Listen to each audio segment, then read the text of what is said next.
That was great stuff. I have agent attraction questions or question. Yeah, I mean, let's get into that. I don't want to change the subject. No, I mean we're done with this. Okay.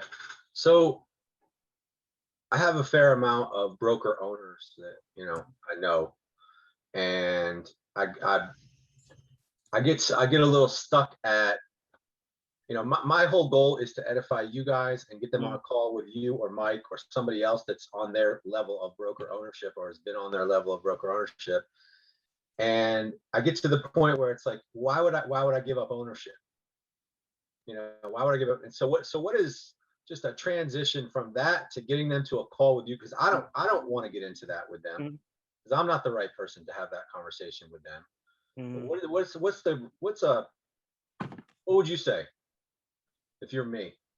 I mean, when people ask me that, I had no exit strategy. So when I was ranked 9th to 12th in the nation, from 2012 to 2017, what more was for me to do besides be complacent? I'd worked myself out of the field in 2013. I started opening expansion offices. My lifestyle was great. I was making a lot of money, but what was next? To me, try to sell more houses to get in the top 5, and then I'd have the same problem. And I don't know about you, but running high-powered brokerages at a very profitable level around the team model is a young man and young woman's game. And so when I made the change, I was 36 years old when I spent the money, made the decision, 11th in the nation, because I didn't want to wake up and be doing the same thing at 45. I was still trading time for money. I was still having to, do what I was doing 4 or 5 years previously. Not much was going to change. So what is your exit strategy? Right. I had none. Right. And so I had to start searching out tech tools. I was in the prime of my career, like I still am now 3 years later, but I needed technology and I needed a better platform to help my agents, because I had turnover every 18 to 24 months. Right. And I needed better retention tools. I just needed a better system for my agents, for myself.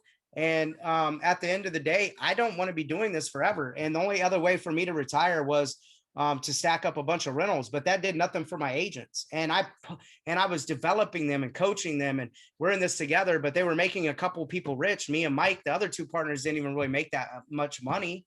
So it's like, I've been through it. And so it's like, if are you content with this? This is the best you can offer your agents, and this is the best you can do, because this is not getting better.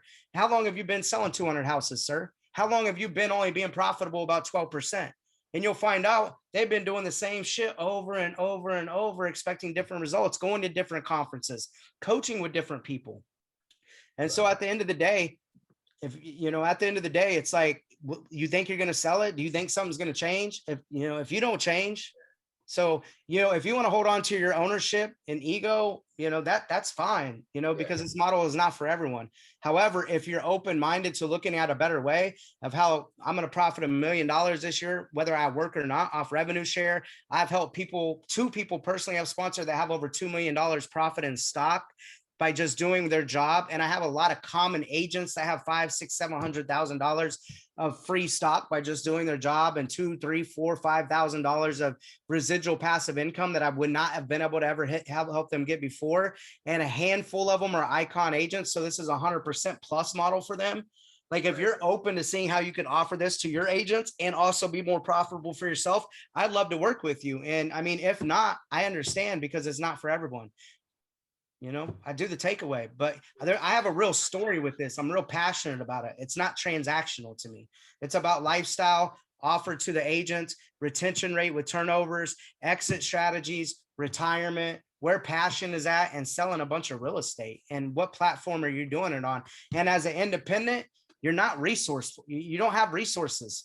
You don't. I mean, we were one of the biggest independents and running the leanest with the smallest group in the United States. And I've looked at a lot of P&Ls. And so I come from a place of certainty and confidence when I've looked at those P&Ls, and I've coached a lot of these people. So a lot of these independents will put on a front because they're tied to their brand. Their ego is tied to it. I was just on a call. I took over ownership with part of a team up in Toronto, and I'm just starting to invest in marketing, and we're starting to hire for it. And I'm into branding, and I'm looking at the site, and I'm wanting to make changes. One of the agents on here, actually Clayton, works on that team, and his owner that's been with him, he's like, yeah, but, and I'm like, but what? You're just emotionally tied to it. even though he's here with EXP, still the work that we actually have like cultivated is our baby. It's like it's our family member. It's like we put 5, 10, 15, 20 years into it, right? So we're emotionally attached to it. And in most cases, it's about a brand, it's about an ego, it's about them, it's about what they bought, and there's no profitability. Their agents are barely making any money. They're having the same turnover rate. And so I can without a doubt have those upfront conversations, because you can't sell EXP with pleasure. Only 30% of people will move off pleasure. I did not come to EXP because of rev share. I did not come to EXP because of stock. I came to EXP because I had real pain in my business that I was trying to solve. And I needed the business solution tools and enterprise, and no one could articulate that to me. I didn't need KV Core. I was running Boomtown at a high level.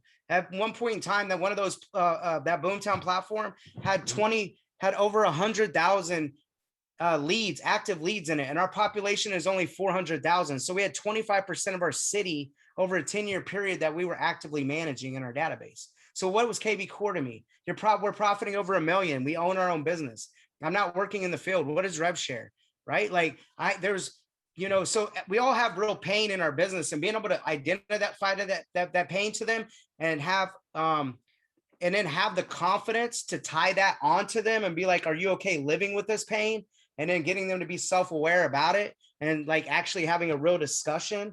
That's when the edification comes in. There's some people just like you. Nobody gives a shit that I'm going to make $1 million off revenue share this year, except 30% of people that want to come for money and come for greed and the American dream. There's a whole nother 70% of people like you guys came here to sell more houses, to have access to us, to make more money, be more profitable with us because you haven't been as profitable in the past, or it's harder to sell real estate now, or you got lack of leadership, or just did not like where you were at, or just you knew there had to be a better way through the pain that you experienced from an experience that you was experiencing, if that makes sense.